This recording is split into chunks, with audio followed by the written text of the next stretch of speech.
while you're soloing Mayhem 3 for that juicy loot, with this build you're gonna have no problems with clearing any location despite the fact how terrible the mods are. I think these are the most brutal prefixes that you can find, because this build has so much area of effect damage that in most of the cases, that even when you're in the second win, enemies around you are gonna die because of the amount of a damage overtime effect on them.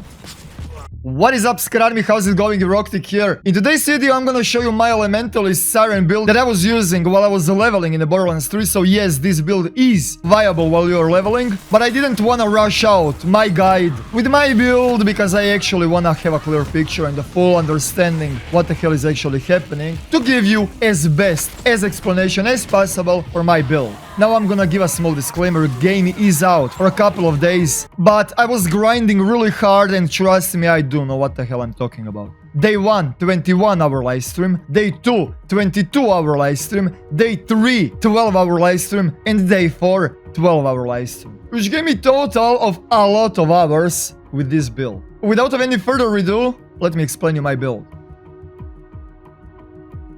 I'm not gonna go way too in-depth with explaining the complete synergy between them, but I'm gonna give a little bit of a pointers here and there. The first thing that you're gonna take is gonna be Anima on all the way up to level 5. That is gonna give you more damage over time duration and more dot damage. Then you're gonna go on Wildfire all the way on 5. That is gonna give you 40% spread chance of the damage over time effects. Then you're gonna take Dread, that after using the action skill point, you're gonna get 15% extra gun damage, and you're gonna use the Eternal Fist in most of the cases for that AoE farming. Phase Grasp is gonna basically lock the target on a place. If you kill the target, it is gonna transfer to the target next to the target that you killed under the Phase Grasp. And also you're gonna take Allure with you, so every single time when you Phase Grasp, all of the opponents that are next to it are gonna be pulled. Then you're gonna take Tempest on the 4.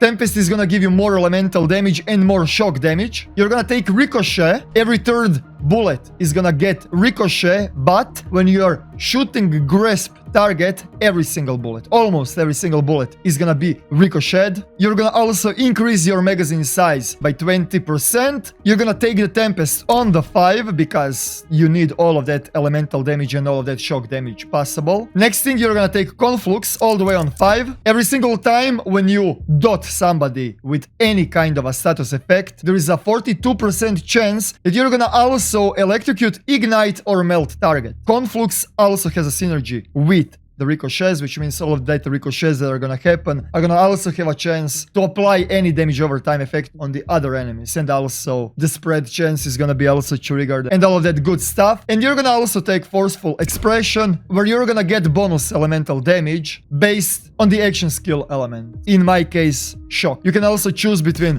Shock and Fire in one click.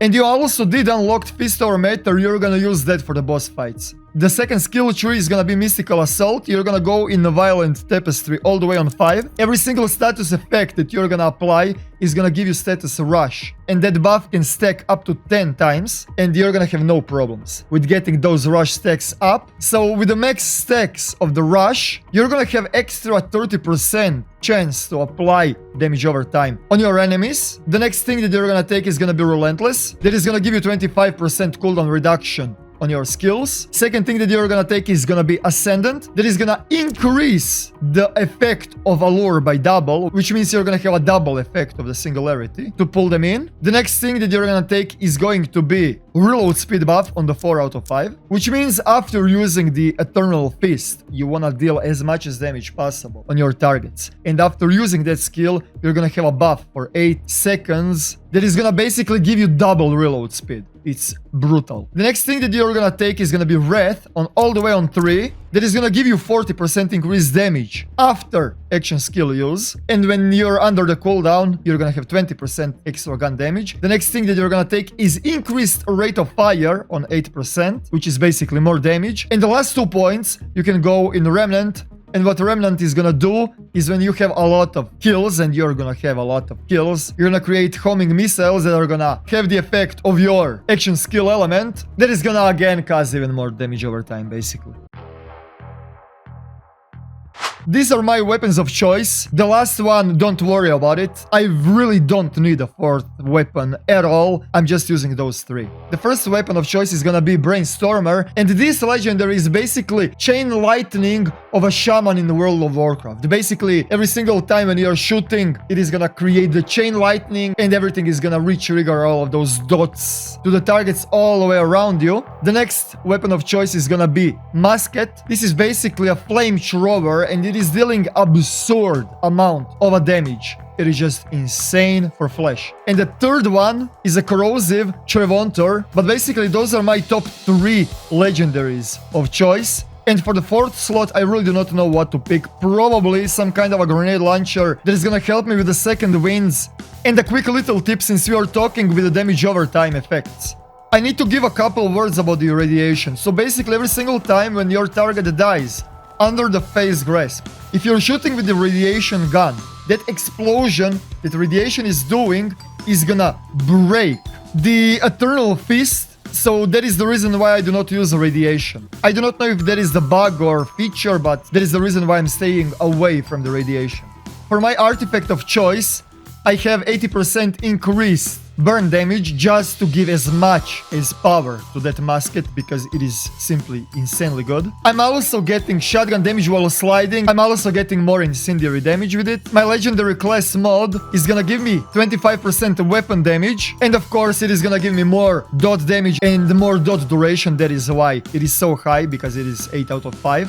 And also I'm getting even more chance to apply those dots. For the shields, I'm using Transformer. And for the grenade, I'm using between Stormfront. But you're dealing so much damage that you really do not need those grenades. So I'm kinda using also homing missiles just to heal. And now I'm gonna roll a clip or raw gameplay in the Proving Grounds on a Mayhem 3 normal difficulty. I tried to make a prefixes as fair as possible, not with like 70% increased elemental damage. I think these are the most brutal prefixes that you can find. Enemies are gonna deal 40% increased damage with 2 additional projectiles per shot. This is ridiculously powerful, and they are 50% more accurate. I'm not getting any kind of a downsides, and I think that this is the perfect scenario to showcase you my build.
I hope that you guys are gonna enjoy in using my build. Make sure to subscribe because it is my time to spam that juicy Borderlands 3 videos. Thank you guys for watching and see you in the next one. Eroktic out.